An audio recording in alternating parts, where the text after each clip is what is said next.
വിശ്വ ഹിന്ദു പരിഷത്ത് വിചാരിച്ചാൽ വെറും 2 മാസം കൊണ്ടോ 3 മാസം കൊണ്ടോ പണിയാമായിരുന്ന ഒരു അമ്പലം എന്തുകൊണ്ട് 30 വർഷമെടുത്തു?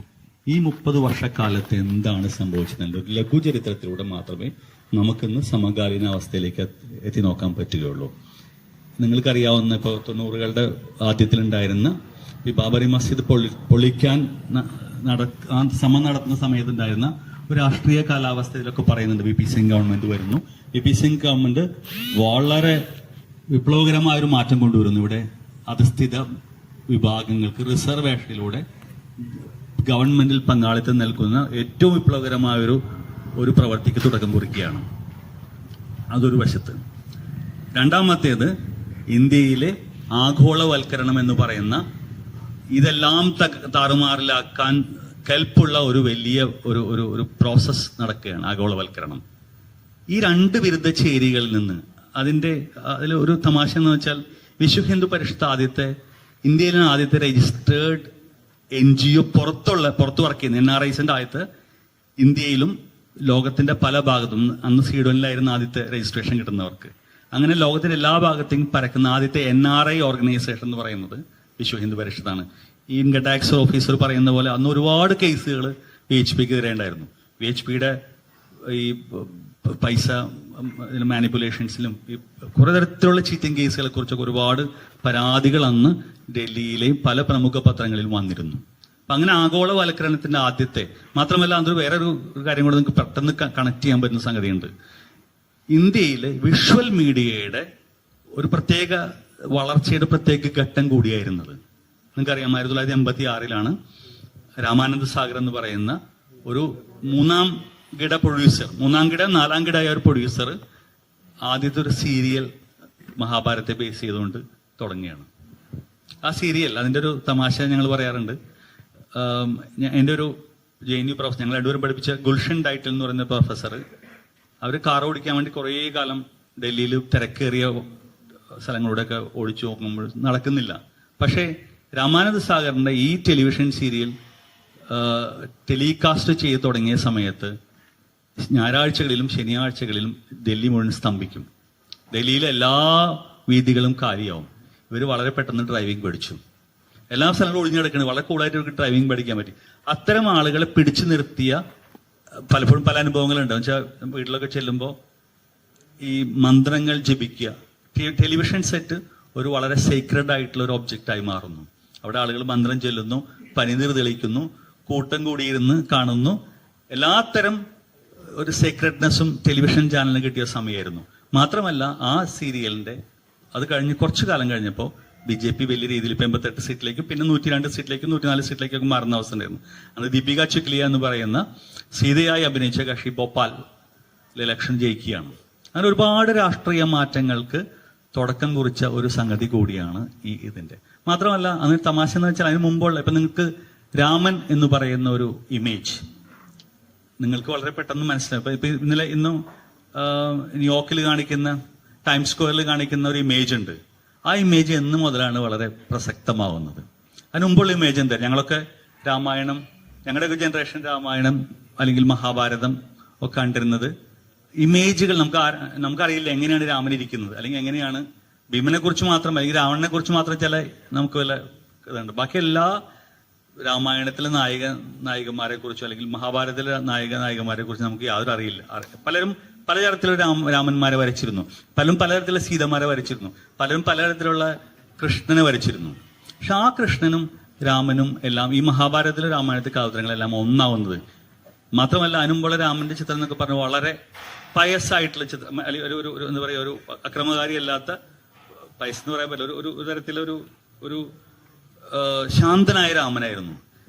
കുറച്ച് കഴിഞ്ഞപ്പോഴത്തേനും രാമന്റെ ഇമേജ് മാറാൻ തുടങ്ങി. രാമൻ വില്ലുകുലയ്ക്കുന്ന രാമനായി, മറ്റേ ഒരു എന്താ പറയാ, ഒരു ക്ഷുബ്ധനായ രാമനെ കാണാൻ തുടങ്ങി. ഈ ചിത്രം വരുന്നത് രാമാനന്ദ സാഗറിന്റെ രാമായണത്തിലൂടെയാണ്. ഇത് ആണ് കാരണം കുറെ കാലത്തെ വലിയ പ്രവർത്തനത്തിലൂടെ 1800കളുടെ ആദ്യത്തിലാണ് ദൈവങ്ങളുടെ ചിത്രം അച്ചടിച്ച് കൽക്കട്ടയിലെ ഒരു പ്രസ്സിൽ അച്ചടിച്ച് വിതരണം ചെയ്യുന്നത്. പലർക്കും അറിയാം എന്റെ ഹിസ്റ്ററി. മാത്രമല്ല ഈ ഭാരതമാത എന്നൊക്കെ പറയുന്ന ഇമേജൊക്കെ എത്രയോ കാലം അതിങ്ങനെ ആളുകൾ ഏറ്റെടുക്കാതെ കിടന്നു. എത്രയോ കാലം ഈ പോസ്റ്ററിലും ഒക്കെ അടിച്ചു വന്ന രാമനെ ആളുകൾ സ്വീകരിക്കാതിരുന്നു. പക്ഷെ പെട്ടെന്ന് 1986 എന്ന് പറയുന്ന ആ വർഷം എല്ലാവരും രാമൻ എന്താണെന്ന് മനസ്സിലാക്കാൻ തുടങ്ങുന്നു. രാമന്റെ വ്യത്യസ്തമായ ഒരു ഇമേജ്, ശാന്തനായ രാമനിൽ നിന്ന് അക്രമകാരിയായ രാമനിലേക്ക്, വില്ലേന്തിയ രാമനിലേക്ക്, അമ്പേന്തിയ രാമനിലേക്കൊക്കെ വരുന്ന ഒരു അവസ്ഥ വരുന്നു. അത് തീർച്ചയായിട്ടും ഈ 1986 ഇത് ഇന്ത്യൻ വിഷ്വൽ മീഡിയയുടെ ചരിത്രത്തിൽ വളരെ രസകരമായ ഒരു അധ്യായം കൂടിയായിരുന്നു. കാരണം ഇന്ത്യൻ വിഷ്വൽ മീഡിയ, പ്രത്യേകിച്ച് സിനിമ തുടങ്ങുന്നത് നിങ്ങൾക്കറിയാം, മറ്റേ രാജാ ഹരിശ്ചന്ദ്ര എന്ന് പറയുന്ന സിനിമയായിരുന്നു. അതുവരെ ആധുനികമായി കാണുന്ന ഒരു സംഗതിയാണ് സിനിമ എന്ന് പറയുന്നത്. അതിൽ ആധുനിക പൂർവമായ ചില ഘടകങ്ങൾ ചേർത്തിട്ടാണ് ഇന്ത്യൻ സിനിമ തുടങ്ങുന്നത്. പലപ്പോഴും നിങ്ങൾക്ക് എടുത്തു നോക്കാം, യൂറോപ്പിലൊക്കെ സിനിമ വരുന്നത് ആധുനികതയുടെ ഭാഗമായിട്ടാണ്. ലോകത്ത് പല ഭാഗ സിനിമകൾ വരുന്ന ആധുനികതയുടെ ഭാഗമായിരുന്നു. പക്ഷേ ഇന്ത്യയിൽ സിനിമ വരുന്നത് പൂർവാധുനികമായ ചില ബാലകളും, പൂർവാധുനികമായ ചില മിത്തുകളും, പൂർവാധുനികമായ ചില കെട്ടുകഥകളും സിനിമയിലേക്ക് പ്രവേശിക്കും. സിനിമ തുടക്കം മുതലേ കുറച്ചു കാലമാണ്. പിന്നെ പിൽക്കാലത്ത് നിങ്ങൾക്കറിയാം നെഹ്റുവിയൻ സിനിമ വരുന്നുണ്ട്, വേറെ തരത്തിലുള്ള സോഷ്യലിസ്റ്റ് സ്വഭാവമുള്ള സിനിമകളൊക്കെ വരുന്നുണ്ട്. പക്ഷെ ആദ്യ കുറേ കാലങ്ങൾ ഇത് കുറേ കാലം നിറഞ്ഞിരുന്ന ഇത്തരം സിനിമകളായിരുന്നു.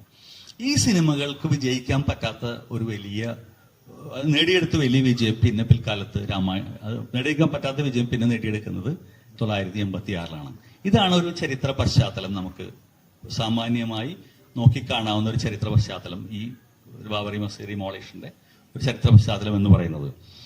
ഇതിന്റെ സംഗതി എന്ന് വെച്ചാൽ അത് ആ ബാബറി മസ്ജിദ് ഡിമോളിഷൻ അതിനോടൊപ്പം വന്നതിന് ആ കാലത്ത് തന്നെ 91 വരുന്നത്. 99 നമ്മുടെ Mandal commission report. Mandal commission report വലിയൊരു സാധ്യത തുറന്നു കൊടുത്തു.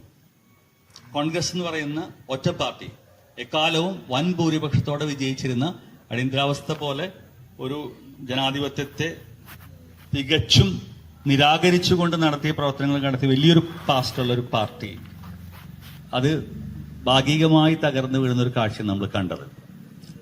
അതിനെ തുടർന്ന് പോസ്റ്റ് മണ്ഡൽ ഒരു പീരീഡിൽ വരുന്ന വലിയ സംഘം ബഹുജൻ പൊളിറ്റിക്സിന്റെ ഭാഗമെന്ന് പറയുന്ന കീഴ്ജാതി സംഘടനകൾ, അതിന്റെ നേതാക്കന്മാരായിട്ട് ഉയർന്നു വന്ന എല്ലാവരും, ഇപ്പോൾ ഈ ചിത്രത്തിൽ പരാമർശിക്കുന്ന ലാലു പ്രസാദ് യാദവും മറ്റേ നമ്മുടെ മുലായം സിംഗ് യാദവ് ഒക്കെ അതിന്റെ ചാമ്പ്യന്മാരായിരുന്നു. പോസ്റ്റ് മണ്ഡൽ ഹീറോസ് എന്നൊക്കെ നമ്മൾ പറയുന്ന ആൾക്കാരായിരുന്നു. അവർ കൊണ്ടുവന്ന രാഷ്ട്രീയം കോൺഗ്രസിന്റെ ഒരു സോഫ്റ്റ് കമ്മ്യൂണലിസം പിളർത്തിക്കൊണ്ടാണ് പുതിയ തരത്തിൽ രാഷ്ട്രീയത്തെ കൊടുക്കുന്നത്. പക്ഷെ എത്രത്തോളം വിജയിച്ചു എന്നുള്ളത് വേറെ കാര്യമാണ്. പക്ഷെ ഒരു പുതിയൊരു അധ്യായം ഇന്ത്യൻ രാഷ്ട്രീയത്തിൽ തുറന്നു. അതുവരെ ഉണ്ടായിരുന്ന ഏകശില നിർമ്മിതമായൊരു രാഷ്ട്രീയം, അതിന് കൃത്യമായിട്ട് ചിലതുണ്ട്. കോൺഗ്രസിന്റെ തന്നെ ചില ഷെയ്ഡ്സ്, സോഷ്യലിസ്റ്റുകളും ഏതാണ്ട് അത് ഉൾക്കൊണ്ടിരുന്ന അത്തരം ഒരു ഗ്രൂപ്പിൽ നിന്ന് മാറിയിട്ട് കുറെ കൂടെ ഇന്ത്യൻ ജനാധിപത്യത്തെ വികേന്ദ്രീകരിക്കുകയും ഇന്ത്യൻ ജനാധിപത്യത്തെ കുറെ കൂടെ താഴ്ന്ന അല്ലെങ്കിൽ ഒരു കീഴാളരിലേക്ക് കൊണ്ടുവരാൻ ശ്രമിക്കുകയും ചെയ്ത ഒരു രാഷ്ട്രീയ ഒരു പ്രക്രിയയായിരുന്നു ഈ പോസ്റ്റ് മണ്ഡൽ പൊളിറ്റിക്സ് എന്ന് പറയുന്നത്. അതിന്റെ നമുക്കൊരു നിർഭാഗ്യവശാൽ അതിന് മുന്നോട്ട് പോകാൻ കഴിഞ്ഞില്ല. കാരണം അതിന്റെ ഒരു ഐഡന്റിറ്റി പൊളിറ്റിക്സ് ഫർദർ ഡെമോക്രറ്റൈസേഷന് അതിനെ അല്ലെങ്കിൽ അത്തരം ഒരു ജനാധിപത്യ ക്വസ്റ്റ്യനുകളെ അഡ്രസ് ചെയ്യാൻ പറ്റാത്ത രീതിയിൽ അതിനടഞ്ഞുപോയി.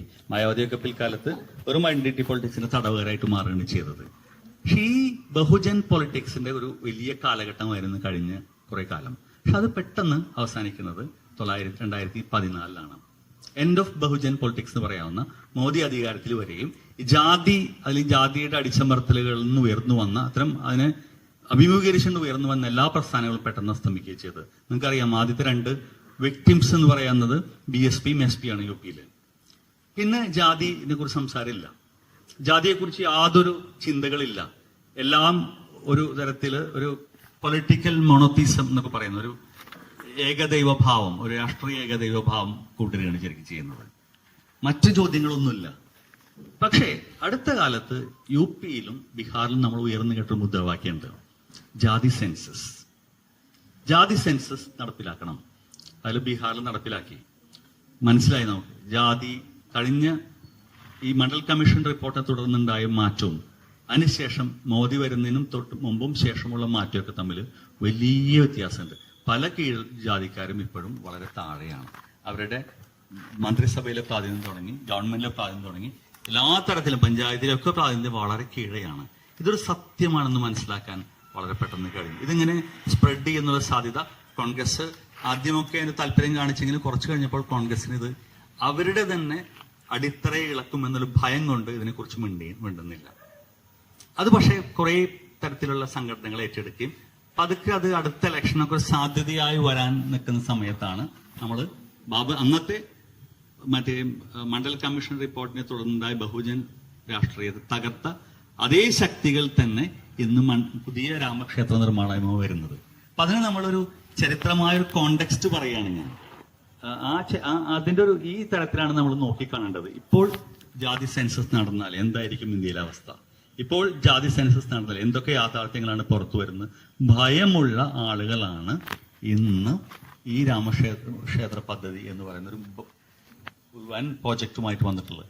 അത് നിങ്ങൾക്കറിയാം, അത് RSS കുറെ കാലം നടത്താൻ ശ്രമിച്ച ഒരു സംഗതിയാണ്. വിശ്വ ഹിന്ദു പരിഷത്ത് എത്രയോ കാലം, ഞാൻ സങ്കല്പ സമ്മേളനത്തിന് അറ്റൻഡ് ചെയ്യാൻ വേണ്ടി പോകുന്ന സമയത്ത് അന്നത്തെ ഏറ്റവും വലിയ ഗിരിരാജ് കിഷോറും അശോക് സിംഗ് എന്നൊക്കെ വൻ നേതാക്കന്മാർ, അന്ന് ഏറ്റവും ജൂനിയർ ആയിട്ടുള്ള ഒരാൾ മോഡിയായിരുന്നു. അന്ന് ഗുജറാത്ത് മുഖ്യമന്ത്രിയായിരുന്ന മോഡി ഇത് വരുന്നുണ്ട്. ഏറ്റവും ജൂനിയർ മോസ്റ്റ് പാർട്ട്ണർ എന്ന് പറയുന്നത് യങ്ങരായിരുന്നു. വലിയ വമ്പന്മാരൊക്കെ ശ്രമിച്ച് നടക്കാൻ പറ്റാത്ത സംഭവം ഇന്ന് വളരെ എളുപ്പത്തിൽ അതിന് ഒരു വലിയ സ്റ്റോറി ലൈൻ ഉണ്ടാക്കാൻ എളുപ്പമായിരുന്നു. കാരണം നിങ്ങൾക്ക് എല്ലാ തരത്തിലും PT ഉഷ മുതൽ അമിതാഭ് ബച്ചൻ മുതൽ രജനീകാന്ത് മുതൽ ഇപ്പൊ ഇന്ന് ആലിയ ഭട്ട് എന്ന് പറയുന്ന മഹേഷ് ഭട്ട് എന്ന് പറയുന്ന അദ്ദേഹത്തിന്റെ പുത്രി കൂടിയാണെന്ന് പറയുന്നത്. കാരണം ഒരു അങ്ങനെയുള്ള എല്ലാവരും പങ്കെടുപ്പിച്ചുകൊണ്ട് ഇത് ഓർക്കസ്ട്രേറ്റ് ചെയ്താരാണ്? വേറെ ആരുമല്ല, ഇത് അദാനിയുടെയും അംബാനിയുടെയും പ്രോജക്റ്റാണ്. ഈ പ്രോജക്റ്റ് എന്താണ് നടക്കാൻ പോകുന്നത്? ഇതവിടെ എന്ത് സംഭവിക്കാൻ പോകുന്നത്? 15 കിലോമീറ്റർ ചുറ്റളവിൽ വലിയ സിറ്റി വരാണ്. ലോകത്തെ ഏറ്റവും കൂടുതൽ ആളുകൾ പറന്നിറങ്ങി വെക്കേഷൻ ഒരു പിൽഗ്രിം ടൂർസ് എന്നൊക്കെ പറയുന്ന തരത്തിൽ ചെലവഴിക്കാവുന്ന രീതിയിലേക്ക് ആ സിറ്റി മാറ്റിക്കൊണ്ടിരിക്കും. 15 കിലോമീറ്റർ ചുറ്റളവ്. നിങ്ങൾക്കറിയാം, നിങ്ങൾ കണ്ട വിഷ്വൽസിലൊക്കെ അയോധ്യ എന്ന് പറഞ്ഞ ചെറു നഗരമാണ്, നല്ല ഭംഗിയുള്ള നഗരമാണ്. സരയുവിന്റെ തീരത്ത് കുറെ ബിൽഡിങ്ങുകളും കുറെ അമ്പലങ്ങൾ തന്നെ. രാമക്ഷേത്രത്തെ കുറിച്ച് പറഞ്ഞില്ല, 45 രാമക്ഷേത്രം അവിടെ ഉണ്ട്. ഇതിലേതാണ് ശരിയായ രാമക്ഷേത്രം? ഞാൻ ചെല്ലുമ്പോൾ ആൾക്കാർക്ക് അറിയില്ലായിരുന്നു. അവരൊക്കെ പറയുന്നുണ്ട് ഇത് രാമക്ഷേത്രമാണ്, അത് രാമക്ഷേത്രമാണ്, മറ്റേ രാമക്ഷേത്രമാണ്. ബ്രിട്ടീഷുകാരുണ്ടാക്കിയ ഒരു കെട്ടുകഥയുടെ അടിസ്ഥാനത്തിൽ മാത്രമാണ് ബാബറി മസ്ജിദ് തൊടാനും അത് പൊളിക്കാനും ശ്രമിച്ചത്. ബാക്കി ഇപ്പോഴും പലരും ഇപ്പൊ അവിടുത്തെ ആളുകൾ പലരും വിശ്വസിക്കുന്ന രാമക്ഷേത്രം വേറെയാണ്. ഞങ്ങൾക്ക് എന്നാൽ 45ഓളം രാമക്ഷേത്രം കാണാൻ പറ്റി അവിടെ. ഓരോ വിഭാഗത്തിനും ഓരോ രാമക്ഷേത്രം ആയിട്ട് അവർ പലതരത്തിൽ കഥകളുണ്ട് അവിടെ. അങ്ങനത്തെ സ്ഥലത്ത് ആ ഭാഗത്തേക്ക് ജനങ്ങളെ, സാധാരണ ഭക്തരെയോ ജനങ്ങളെ അടുപ്പിക്കാത്ത തരത്തിൽ 15 കിലോമീറ്റർ ചുറ്റളവിൽ വമ്പന്മാർ വാഴുന്ന, ആദ്യം വീട് വയ്ക്കാൻ പോകുന്ന ആരെന്നറിയോ? അമിതാഭ് ബച്ചനാണ്. അമിതാഭ് ബച്ചൻ സ്ഥലം വാങ്ങിച്ചു, അമിതാഭ് ബച്ചൻ വീട് വയ്ക്കാൻ പോകുന്നു. ബോളിവുഡിലെയും ഇൻഡസ്ട്രിയിലെയും പല ആളുകളും അവിടെ പോയിട്ട് താമസിക്കാൻ പോകുന്നു. ഈ സ്ഥലം സാധാരണക്കാരിൽ മാറി ആ തരത്തിലെ മാർക്കറ്റിന്റെയും, മതത്തിന്റെ മാത്രമല്ല മാർക്കറ്റിന്റെയും ഒരു സീക്രട്ട് സ്പേസ് ആയിട്ട് മാറുന്നു. അഗംബൻ പറയുന്ന ഒരു സംഗതിയുണ്ട്, ഒരു ഇൻ പ്രൈസ് ഓഫ് പ്രൊഫനേഷൻ എന്ന് പറയുന്ന ഒരു വർക്ക് അദ്ദേഹം പറയുന്നുണ്ട്. എങ്ങനെ മാർക്കറ്റ് പുതിയ പുതിയ സീക്രട്ട് സ്പേസസ് ഉണ്ടാവുന്നു. ലുലു മോൾ നിങ്ങൾ ചെല്ലുമ്പോൾ മാർക്കറ്റിന്റെ ഒരു സീക്രട്ട് സ്പേസ് ആണ്. അവിടെ സ്പെക്ടേറ്റർഷിപ്പ് ഉണ്ടാക്കണം. നിങ്ങളെല്ലാം നിങ്ങൾ വാങ്ങിക്കുന്നതിന് ഒരു വാല്യൂ ഓഫ് കൺസെപ്ഷനേക്കാളും ഒരു വാല്യൂ ഓഫ് ഡിസ്പ്ലേ ആണ് അവിടെ ഉള്ളത്. പല സ്ഥലത്തും നിങ്ങൾ എല്ലാ ലുലു മോൾ പോലത്തെ സ്ഥലത്ത്, അല്ലെങ്കിൽ ഞാൻ ലുലു മോൾ മാത്രമല്ല, ഇത്തരം മാർക്കറ്റിന്റെ സീക്രട്ട് സ്പേസിന് എല്ലാ നിയമങ്ങളും ബാധകമെല്ലാം ഉണ്ടാവുന്നു. മുനിസിപ്പൽ ലോസ് വലിച്ചെറിയാം അവർക്ക് എല്ലാ തരത്തിലും. നിങ്ങളിപ്പോ സ്പെഷ്യൽ ഇക്കണോമിക് സോൺസ് ഒക്കെ ശരിക്കും മാർക്കറ്റിന്റെ ഒരു സീക്രട്ട് പ്ലേസാണ്. അതേപോലെ ഇത് മാർക്കറ്റിന്റെയും മതത്തിന്റെയും എന്ന് പറയാൻ പറ്റില്ല, ഹിന്ദു മതത്തിന്റെ ഇതൊന്നുമല്ല, അത് ഹിന്ദുത്വ രാഷ്ട്രീയത്തിന്റെയും ഒരു മാർക്കറ്റിന്റെ ഒരു സീക്രട്ട് സ്പേസ് ആണ് നിർമ്മിച്ചുകൊണ്ടിരിക്കുന്നത്. ആ സീക്രട്ട് സ്പേസ് വമ്പന്മാർക്ക് മാത്രം ആക്സസ് ഉള്ള, സാധാരണ ജനങ്ങൾക്ക് ഒരു തരത്തിലും ആക്സസ് ഇല്ലാത്തൊരു സ്ഥലമായി മാറ്റി അത്തരം സീക്രട്ട് സ്പേസ് ആണ് ഇന്ന് രാമക്ഷേത്രമായിട്ട് കാണുന്നത്. ഇത്രയും പറഞ്ഞ് അവസാനിക്കുന്നു. ഇനി ചർച്ചയിൽ ബാക്കി പറയാം. ഇല്യാസ് മാഷ് സൂചിപ്പിച്ചത് മണ്ഡൽ കാലത്തെ അല്ലെ പോസ്റ്റ് മണ്ഡൽ പീരീഡിലെ ഒരു കലാപ സാഹചര്യം എങ്ങനെയാണ്, ആഗോളവൽക്കരണ യുക്തി എങ്ങനെയാണ് ഇന്ത്യൻ ദേശീയതയെ അല്ലെ സാമ്രാജ്യത്വ വിരുദ്ധമായിട്ടുള്ള ദേശീയത എങ്ങനെയാണ് വീഴ്ത്തിയത്. ആഗോളവൽക്കരണ യുക്തി വരുന്ന സമയത്തല്ല ഇന്ത്യ ഭരിച്ചിരുന്നത് ഇന്ത്യൻ നാഷണൽ കോൺഗ്രസ് ആണ്. ഇങ്ങനെ ഒരു സാഹചര്യം ഉണ്ടാവാനായിട്ടുള്ള ഇന്ത്യൻ നാഷണൽ കോൺഗ്രസ് എന്നുള്ള ഒരു